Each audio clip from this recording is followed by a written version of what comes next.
Sila, mga papasok. Tayo naman, 1 day, 7 days work, 1 day off, 6 days off, 1 day off. Diyan ang ayan, Supra. Ito ba? Go first mo yun. 6.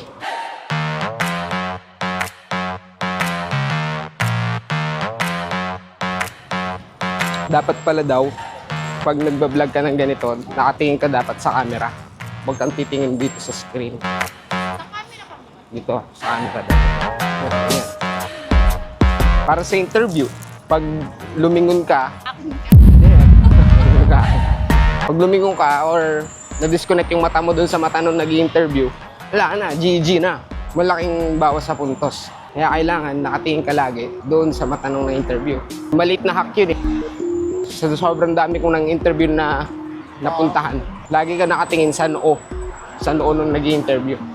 Dito, it's Sana. not mo. Here. Dito sa noo. Here. Sa noo nga, forehead. Dito. Yan, sa forehead nga. Siya pala, 5 days work, 2 days off. Napakaswerte. Tulad natin, 1 day off lang. Pag 1 day off, anuhin na lang. Enjoyin yung isang araw. Sa isang taon, isang buwan ka lang makakapag-enjoy. Sulitin na lang. To the moon. Road trip. Brum brum.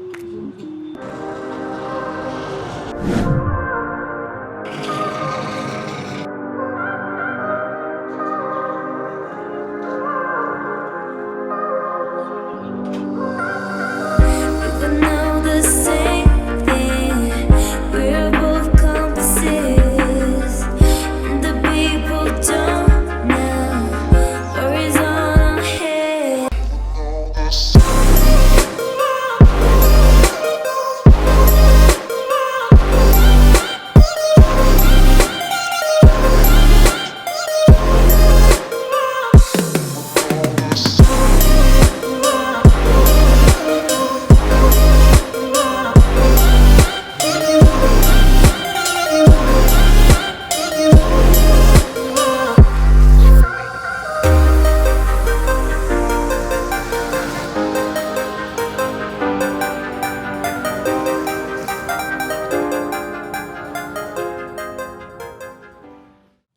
So, ayun Nandito na tayo.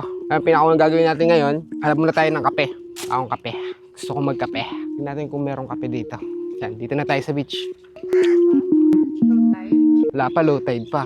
Hanap muna tayo ng kape. Sasakyan ako.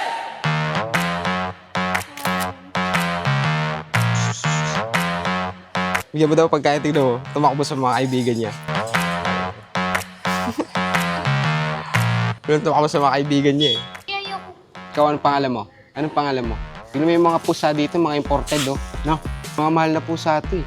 Ito si parang Batman. Ay, mahiyain. Kabili na ng kape. Mainit.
Yun. So, ayun ano.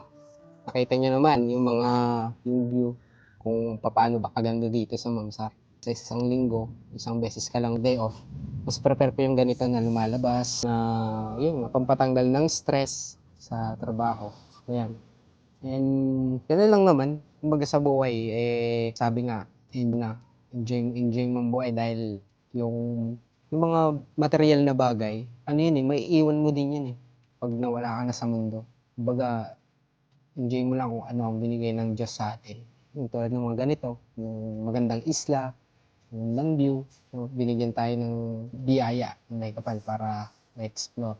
Ayun, parang hindi na ako nag-aangad ng mga yaman, mga ganitong bagay lang. Parang masaya na. Ayun. Ganun siguro talaga pagkaga, Tanda na. hindi matanda, yung parang galing ka sa hirap. Yung, hindi naman ako lumaking mayaman sa yung ano lang, yung nagsikap lang para makapag-abroad. Ayun. Hindi ka ba mayaman? Mayaman ka naman pang mama. Oo na. Ayun. Kaya swerte tayo kumbaga. Pinalad lang. Pinalad lang tayo na dito tayo sa abroad. Na ano tayo. Kumbaga, paano nakakalabas-labas. Kung gugustuhin ko lang, sana kasama yung pamilya dito yun. Pag nakaipon-ipon, Manifesting lang tayo. hindi mo napakaganda. Ito ang napakaganda.